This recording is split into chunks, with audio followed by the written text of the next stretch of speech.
السلام عليكم ورحمة الله وبركاته. اللهم صل وسلم وبارك على سيدنا محمد عليه أفضل الصلاة والسلام. النهاردة بقى جاية لكم فكرة جديدة وفيديو جديد جدا كده حلو وسهل وبسيط. ممكن ان انتي أول ما يجيلك أي ضيوف تطلعيه على طول كده وتعمليه. أنا معايا بقى لفة جلاش سهلة أوي أوي أوي، مش قادرة أقولك، وكمان هتعمليها بشكل حلو أوي وتقدمي لي ضيوفك هينبهروا بيه بجد والله. فقبل بقى اي كلام ما تنسيش تشتركي في القناه وتفعلي زر الجرس وتصلي معانا على رسولنا الكريم عليه افضل الصلاه والسلام. وتاني اللهم صل على النبي. الحمد لله كفايه قوي كده. المهم بقى انا جبت لفه الجلاش زي ما حضراتكم شايفين كده، وقطعتها مكعبات كده صغيره او مدوره، وحطيتها في الصينيه من غير ولا زيت ولا سمنه ولا اي حاجه، زي ما تجيبيها كده تقطعيها دوريات كده وتحطيها في الصينيه. طريقه بقى سهله جدا، انت ممكن تقومي تعمليها دلوقتي حالا. ولو جالك اي ضيوف مثلا وما عندكيش اي حاجه عايزه تقدمها لهم في سنة، ممكن انت في 3 دقايق هتكوني عامله الطريقه ديت وهتكوني عاملاها. ولا بقى تجيبي الورقه ورقه وتحطي بقى سمنه وتورقيها والكلام ده كله، لا دي بقى طريقه سهله جدا، واللي انت ممكن بعد كده تعتمديها في كل الحلويات لو انت عاوزه تعملي الجلاش بتاعك ده. بس لا بطريقه حلوه جدا والله، وكمان شكلها في التقديم جميل قوي. فاتمنى لا ان شاء الله باذن الله ان انتوا تجربوها وتقولوا لي رايكم.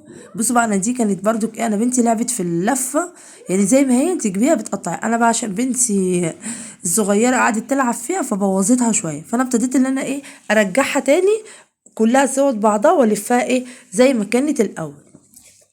وبعد كده ابتديت ان انا اقطعها.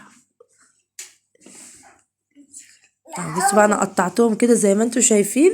وبعد كده بقى سيحت سمنه، انت عندك بقى سمنه بلدي، عندك سمنه عاديه، عندك زيت، بس يستحسن سمنه عشان تديكي طعم حلو اصلا للجلاش. لكن زيت وكده ما بيبقاش ليه طعم حلو وبيبقى مش حلو. فاتمنى بس يعني انتوا حاولوا على قد ما تقدروا ان انتوا تحطوا سمنه حوالي كده نص كوبايه سمنه، او حسب طبعا ما يشرب معاكي الجلاش. انا قعدت ادور يا جماعه على صينيه صغيره ما لقيتش خالص، فهو اللفه عملت معايا كام واحده دول بس حلوين الحمد لله. انا قلت بس تجربه ونشوف. المهم بقى حطيتها في الفرن وطلعت بالشكل ده. انت هتحطيها في الفرن عادي زي كأنك انت بتعملي جلاش عادي جدا. فانا قلبتها على الناحيتين، ففي ناحيه بقت حمرا كده قوي شويه، وناحيه كانت نص ونص. فانا يعني انت بقى اللي يريحك، عاوزه تخليها لون فضي كده وحلو ماشي، عاوزه تحمريها شويه. لما حمرتها شويه على فكره بقت مقرمشه، فانت بقى ده اللي يريحك يعني وبراحتك انت. البوتاجاز، فانت بتخليها في العين في الفرن من تحت في الرف الوسطاني، بتخليها في الرف الوسطاني تمام كده. واول ما تحمر من تحت، لا اما تقلبيها لا اما لو عاوزه تحطيها تحت الشوايه ممكن اللي انت تحطيها تحت الشوايه.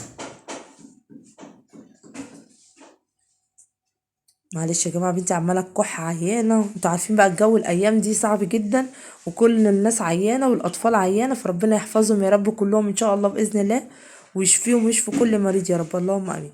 بس انا بقى حطيتهم كده في الصينيه في الطبق بقى التقديم دوت. لو انت بقى عندك شوكولاته وعاوزه ترشي عليهم، عندك فورماسي براحتك بقى، عاوزه انت ترشي اي حاجه من فوق، دي حاجه ترجع لك برضو. انا بقى انا كان عندي بس انا ما رضيتش بقى، قلت لا خليهم بالشكل ده حلو برضو. المهم بقى انت برضو لو عاوزه تحطي العسل تيجي تسقسقي كده بالمعلقه العسل.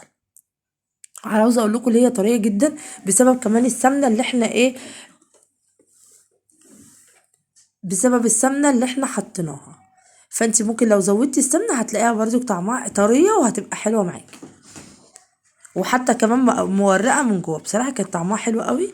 بصوا شكلها كمان جميل قوي. يعني بصي بقى لما يجيلك مثلا ضيوف او اي حاجه تديهم قطعه واحده كده، فبجد طعمها حلو قوي. انا بقى عشان كان عندي لفه واحده بس فعملت الكميه الصغيره دي. انت بقى حسب، لو انت عندك 2 وعملتيهم في الصينيه كبيره وبالمنظر ده سهله جدا جدا جدا. بصوا بقى الناحيه دي اللي انا بقول لكم عليها كان لونها ذهبي كده، هنا بقى احمرت شويه. فانتوا بقى اللي يريحكم، عايزه تخليها كده ماشي، عايزه تخليها كده ماشي براحتك خالص. حتى كمان يا جماعه والله كانت مورقه من جوه جامد قوي عشان خاطر السمنه اللي احنا حطيناها فيها. اتمنى بقى ان شاء الله باذن الله ان انتوا تجربوها وتقولوا لي رايكم في التعليقات ان شاء الله باذن الله.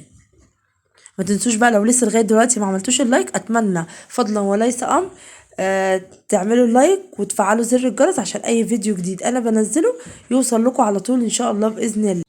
وبهنا بقى نكون وصلنا لنهاية الفيديو. اتمنى ان شاء الله ان انتوا تجربوه وتقولوا لي رأيكم. السلام عليكم ورحمة الله وبركاته.